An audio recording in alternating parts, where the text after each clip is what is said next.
শেখ হাসিনা সহ প্রভাবশালী 400 জনের হিসেব জব্দ করতে লেগেছে দীর্ঘ 5 মাস। বিএফআইইউ এর ভূমিকা নিয়ে প্রশ্ন, অর্থ সরানোর সুযোগ দেয়া হচ্ছে, সমালোচনা অর্থনীতিবিদদের। চিকিৎসাধীন থেকেও দেশবাসীর খোঁজ নিয়েছেন বিএনপি চেয়ারপারসন, জানালেন মির্জা আব্বাস।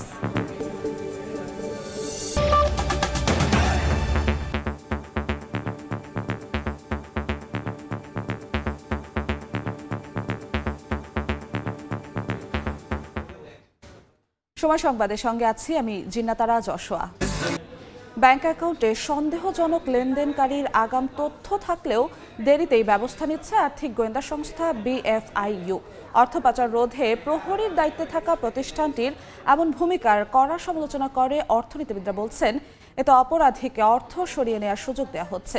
প্রশ্নবিদ্ধ হচ্ছে ইউনিটটির কার্যক্রম। এমন প্রেক্ষাপটে উদ্বিগ্ন অর্থ উপদেষ্টাও। এ বিষয়ে সংশ্লিষ্ট দপ্তরের সঙ্গে যোগাযোগ করেও কোনো সাড়া মেলেনি। বাংলাদেশ ব্যাংক বলছে সঠিকভাবে তথ্য নিয়েই কাজ করছে বিএফআইইউ। কাজল আব্দুল্লাহ রিপোর্ট। ও শেখ রেহেনার ব্যাংক হিসাব জব্দ বা তলব করতে সময় নেওয়া হয়েছে 4 মাস। গত 10 ডিসেম্বর তাদের ব্যাংক হিসাব তলবের খবর আসে গণমাধ্যমে।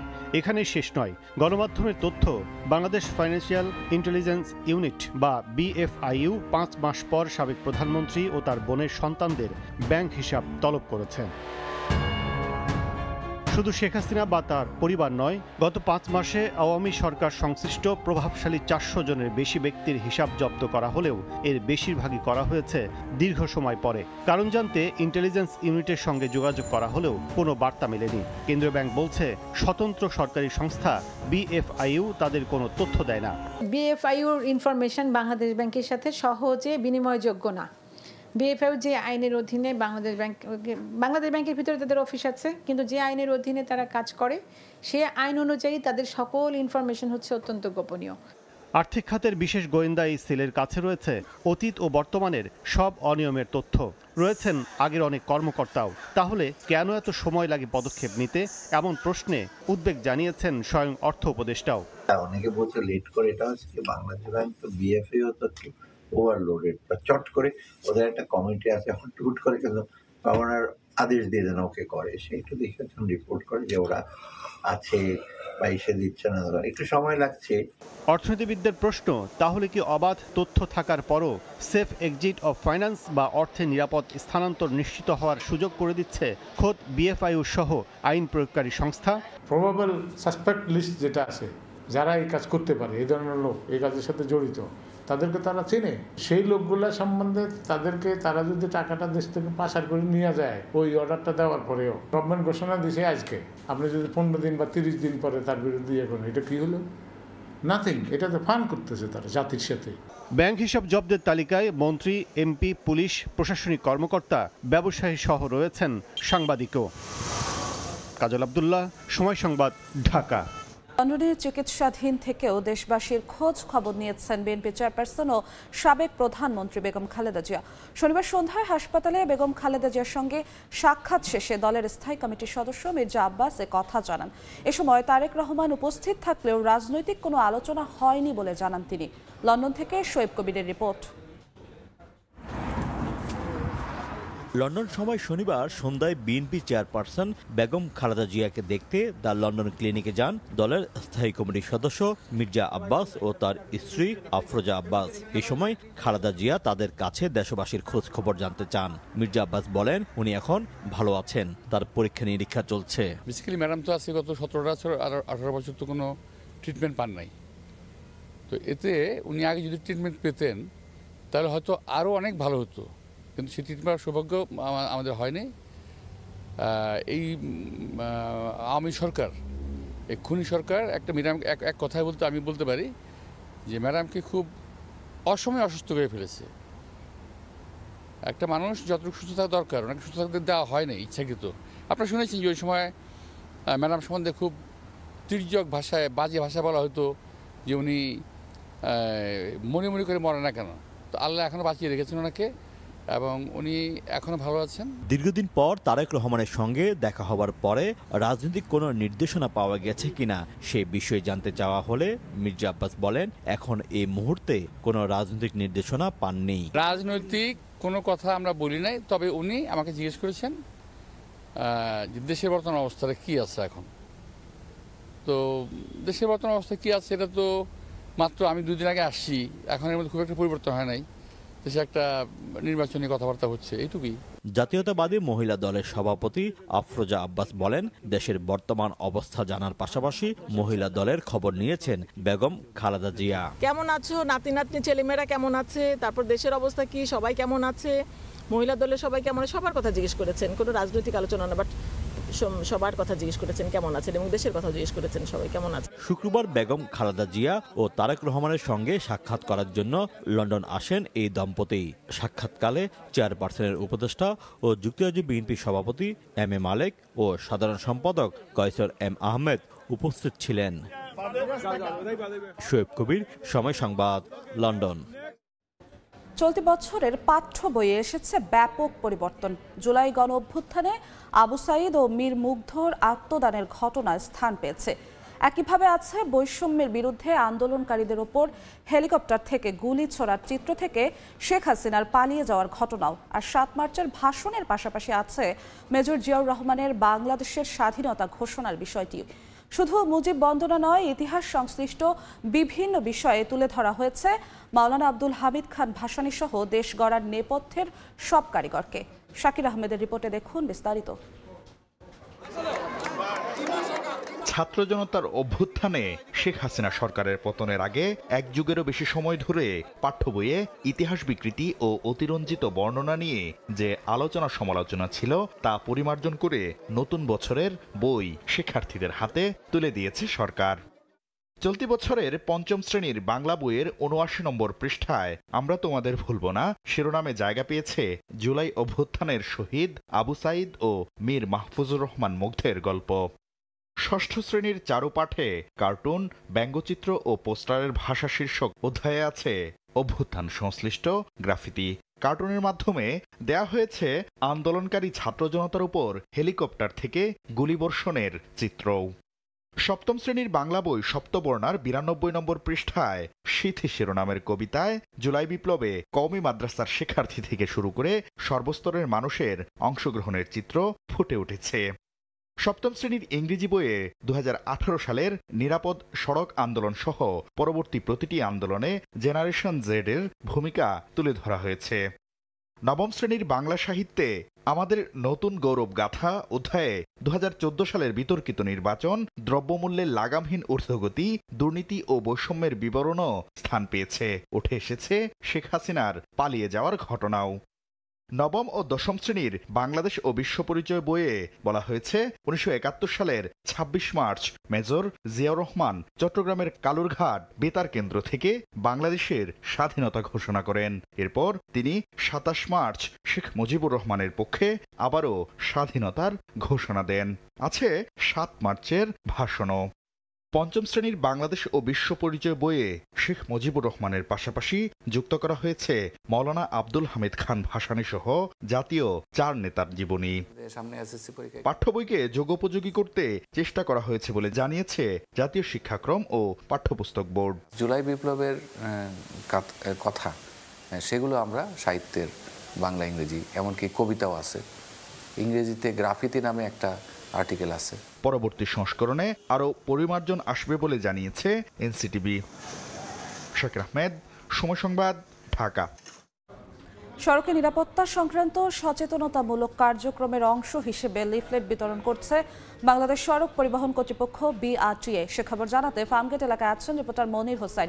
সরাসরি যাচ্ছি তার কাছে। মনির, সড়কে নিরাপত্তা নিশ্চিতের লক্ষ্যে সাধারণ মানুষকে সচেতনতার লক্ষ্যে যে সচেতনতামূলক কর্মসূচির আয়োজন করে বাংলাদেশ সড়ক পরিবহন কর্তৃপক্ষ BRTA এবং তার অংশ হিসেবে আজ সকাল 9টা থেকে ফার্মগেট পুলিশ বক্সের সামনে থেকে আসলে এই সচেতনতামূলক কার্যক্রম শুরু হয়। এখনও আসলে আমরা দেখতে পাচ্ছি যে বিআরটি এর যে কর্মকর্তারা আছেন, কর্মচারীরা আছেন, তারা আসলে বিভিন্ন প্ল্যাকার্ড হাতে দাঁড়িয়ে আছেন। তারা আসলে এখানকার যারা সাধারণ মানুষ আছে, যারা পথচারী আছে, যারা গাড়ি চালক আছেন এবং যারা যাত্রী আছেন, সবাইকে আসলে সচেতন করছেন যে কিভাবে আসলে সড়কে নির্বিঘ্নে চলা যায় সেই চলাচল করার জন্য। এবং এই কর্মসূচিতে যোগ দিয়েছিলেন বিআরটি এর চেয়ারম্যান, সড়ক পরিবহনের সচিব এবং বিভিন্ন মালিক, শ্রমিক, বিভিন্ন সংগঠনের নেতৃবৃন্দ সহ বিভিন্ন কর্মকর্তারাও আসলে অংশ নিয়েছেন। তারাও আসলে গণমাধ্যমের সাথে কথা বলেছেন। তারা যেটি জানিয়েছেন যে তারা যে সড়ক পরিবহন কর্তৃপক্ষের পক্ষ থেকে আসলে সড়কে যান চলাচল এবং নিরাপত্তা নির্বিঘ্নে রাখতে যেসব কর্মসূচি নেওয়া হয়েছে সেসবের সাথে একাত্মতা প্রকাশ করেছেন। এবং তারা আসলে আমরা এটা যেটা দেখেছি যে সচিব সহ বিভিন্ন পরিবহন এবং সাধারণ মানুষের মাঝে লিফলেট বিতরণ করেছেন। লিফলেট বিতরণ করে তারা সচেতনতার আসলে সৃষ্টি করার যেই প্রয়াস, সেই প্রয়াস নিয়েছেন। এবং তারা আসলে আমরা এখনও দেখতে পাচ্ছি যে বিভিন্ন প্ল্যাকার্ড নিয়ে দাঁড়িয়ে আছে। প্ল্যাকার্ডে লেখা রয়েছে যে যত্রতত্র রাস্তা পারাপার না হতে এবং অযথা হর্ন না বাজাতে এবং এই ধরনের আসলে বিভিন্ন যে সচেতনতামূলক বার্তা আছে সেসব বার্তা নিয়ে আসলে তারা দাঁড়িয়ে আছেন এবং তারা সেসবই আসলে পৌঁছে দিচ্ছেন। এবং এখানকার যারা পথচারী আছেন, যারা ফুটওভার ব্যবহার করছেন না, তাদেরকে ফুটওভার ব্যবহারে উৎসাহিত করা হচ্ছে। যারা অযথা হর্ন বাজাচ্ছেন তাদেরকে হর্ন না বাজাতে উৎসাহিত করা হচ্ছে। এবং যারা যে রাস্তা পারাপারে আসলে নির্দিষ্ট যে নিয়ম কানুন আছে সেই নিয়ম কানুন মেনে চলছেন না, তাদেরকে সেসব সচেতনতা বৃদ্ধির চেষ্টা করছে বাংলাদেশ সড়ক পরিবহন কর্তৃপক্ষের পক্ষ থেকে। তো ফার্মগেট এলাকা থেকে এই ছিল আমার কাছে এখনকার মতো সবশেষ। দেশের নবম বিমানবন্দর হিসেবে বগুড়া বিমানবন্দর চালুর উদ্যোগ নিচ্ছে সরকার। নতুন করে সক্ষমতা যাচাই করছে বাংলাদেশ বিমান বাহিনী। এই মুহূর্তে বগুড়া বিমানবন্দরে আছেন রিপোর্টার কাজল আব্দুল্লাহ। সরাসরি যাচ্ছি তার কাছে। কাজল, চলে যে সাধারণ মানুষের বগুড়ার এবং বগুড়ার আশপাশের কয়েকটি জেলার এটি কিন্তু অন্যরকম একটি উচ্ছ্বাস রয়েছে এবং প্রত্যাশা রয়েছে, যেটি হচ্ছে নবম বিমানবন্দর হিসেবে বগুড়া বিমানবন্দর চালুর। সেক্ষেত্রে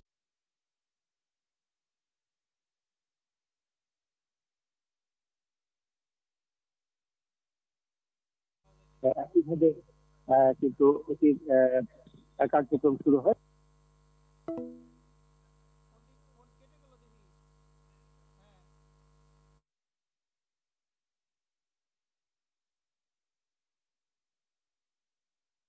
অবকাঠামো ও সরঞ্জামাদি সহ নানা সংকটে খুঁড়িয়ে চলছে ইসলামের শিক্ষা ও মূল্যবোধ প্রচারের প্রতিষ্ঠান চট্টগ্রাম বিভাগীয় ইসলামিক ফাউন্ডেশন। কার্যালয় ও ফিল্ডে ৩৭ পদের মধ্যে ১৯টি শূন্য। অর্ধেকের কম লোকবল নিয়ে ১১টি জেলা অধীনস্থ উপজেলার ২৫ থেকে ৩০ ধরনের কাজ চালিয়ে যেতে হিমশিম অবস্থা প্রতিষ্ঠানটির। তবে ধর্ম উপদেষ্টা বলছেন ইসলামী সংস্কৃতি বিকাশে লোকবল নিয়োগ ও গতিশীল করার কাজ চলছে। নূরজামাল আতিকের ছবিতে শফিকুল আলমের রিপোর্ট। ইসলামের আদর্শ, মূল্যবোধ ও সংস্কৃতি প্রচার প্রসারের পাশাপাশি ধর্মীয় কার্যক্রম পরিচালনা করে থাকে ইসলামিক ফাউন্ডেশন। চট্টগ্রাম নগরীর আন্দরকিল্লা শাহী জামে মসজিদ, জমিয়তুল ফালাহ জামে মসজিদ ও বাকুলিয়া জেলা মডেল মসজিদ এবং সাংস্কৃতিক কেন্দ্র সহ চট্টগ্রাম বিভাগের সরকারি ২১টি মসজিদ বাস্তবায়ন ও পরিচালনা করতে হয় চট্টগ্রাম বিভাগীয় কার্যালয়কে। শুধু মসজিদ নয়, বিভাগের ২,১৭১টি মসজিদ ভিত্তিক শিশু ও গণশিক্ষা এবং ৩১টি ইবতেদায়ী মাদ্রাসা পরিচালনার দায়িত্ব সংস্থাটির। এছাড়া ইমাম প্রশিক্ষণ, হজ সংক্রান্ত কার্যক্রম, জাকাত সংগ্রহ ও বিতরণ সহ ২৫ থেকে ৩০টি কাজ করতে হয়। কিন্তু নানা সংকটে কুড়িয়ে চলছে প্রতিষ্ঠানটির কার্যক্রম। এত কার্যক্রম আঞ্জাম দেওয়ার জন্য এখানে যে অর্গানোগ্রামভুক্ত যে সকল পদগুলো রয়েছে সেগুলোর অনেক সংকট। বিভাগের ১১টি জেলা, মহানগর ও উপজেলা পরিচালিত হয় নগরী পাহাড়তলীর চট্টগ্রাম বিভাগীয় ইসলামিক ফাউন্ডেশন কার্যালয়ের অধীনে। সেখানেই উপপরিচালক সহ ১৬টি পদের মধ্যে ৯টি পদই শূন্য। সংকট রয়েছে জরুরি নানা সরঞ্জামাদির। মসজিদের জন্য বলো স্বল্পতা আছে, এখানে ২৩৫টা দোকান, মার্কেট, কিন্তু যে পোস্টগুলো থাকা আমাদের অধিকাংশই শূন্য। এদিকে সম্প্রতি চট্টগ্রাম সফরে এসে নতুন লোকবল নিয়োগের পাশাপাশি ইসলামিক ফাউন্ডেশনকে আরও আধুনিক করার কথা জানান ধর্ম উপদেষ্টা। শূন্য পদগুলো আছে, এগুলোকে আমরা নতুনভাবে নিয়োগ করব, লোকবল বাড়বে। আমরা আশা করছি ইসলামিক ফাউন্ডেশন তার হারানো ঐতিহ্য ফিরে পাবে। ধর্ম বিষয়ক মন্ত্রণালয়ের অধীনে একটি সরকারি প্রতিষ্ঠান ইসলামিক ফাউন্ডেশন। মসজিদ পরিচালনা ও ইমাম প্রশিক্ষণ সহ অন্তত 25 থেকে 30টি কাজ করতে হয় ইসলামিক ফাউন্ডেশনকে, অথচ এই সংস্থাটি চলছে দীর্ঘদিন ধরে খুঁড়িয়ে খুঁড়িয়ে। এখন সময়ের দাবি এই সংস্থাকে শক্তিশালী ও গতিশীল করা। শফিকুল আলম, সময় সংবাদ, চট্টগ্রাম। দেখছেন সময় সংবাদ। লাইন মেরামত ও রক্ষণাবেক্ষণের জন্য গ্যাস সংকট দেখা দেয় চরম দুর্ভোগে পড়েছেন নগরীর বিভিন্ন এলাকার মানুষ। এই মুহূর্তে রাজধানীর মিরবাগ এলাকায় আছেন সহকর্মী সাদিকুর রহমান। সরাসরি যাচ্ছি তার কাছে। সাদিক। হ্যাঁ, গত কয়েকদিন ধরে কিন্তু রাজধানীর বিভিন্ন এলাকায় গ্যাসের তীব্র সংকট দেখা দিয়েছে। যদিও সারা বছরই এরকম বিভিন্ন এলাকায় গ্যাসের সমস্যা থাকে, তারপরে এবার গত দুদিন ধরে এই সংকটটা ব্যাপক আকার ধারণ করেছে। আমরা যেটা দেখতে পেয়েছি যে এখানে গ্যাসের যে সংকট, এখানে আসলে যান্ত্রিক ত্রুটি এবং মেরামতের কারণে কিন্তু এই সমস্যাটা দেখা দিয়েছে। এবং আমরা একটা বাসায় এসেছি মগবাজারের, এইখানে যেটা দেখা যাচ্ছে যে আসলে গ্যাস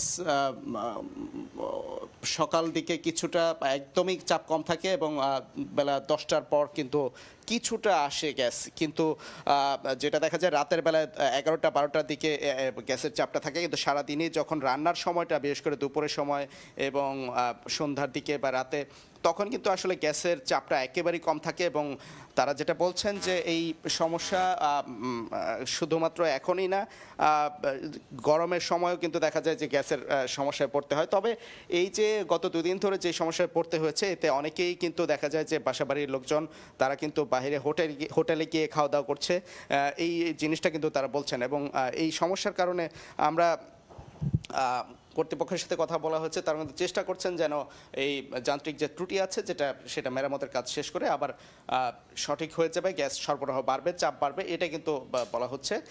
এই ছিল এখান থেকে সবশেষ তথ্য। অপেক্ষার প্রহর শেষ। কিছুক্ষণ পর ঘোষণা করা হবে আইসিসি চ্যাম্পিয়ন্স ট্রফির বাংলাদেশ স্কোয়াড। বোলিংয়ে নিষেধাজ্ঞার কারণে প্রত্যাশিতভাবেই নেই সাকিব আল হাসান। টানা বাজে ফর্মের কারণে বাদ পড়তে যাচ্ছেন লিটন কুমার দাস। বিকল্প উইকেট কিপার হিসেবে বিবেচনায় আছেন নুরুল হাসান সোহান, এনামুল হক বিজয় ও জাকির হাসান। স্কোয়াডে 5 পেসারের সঙ্গী 2 স্পিনার নাসুম ও রিশাদ। স্ট্যান্ডবাই হিসেবে আছেন শেখ মেহেদী, শরীফুল। এ যেন দিন বদলের গান।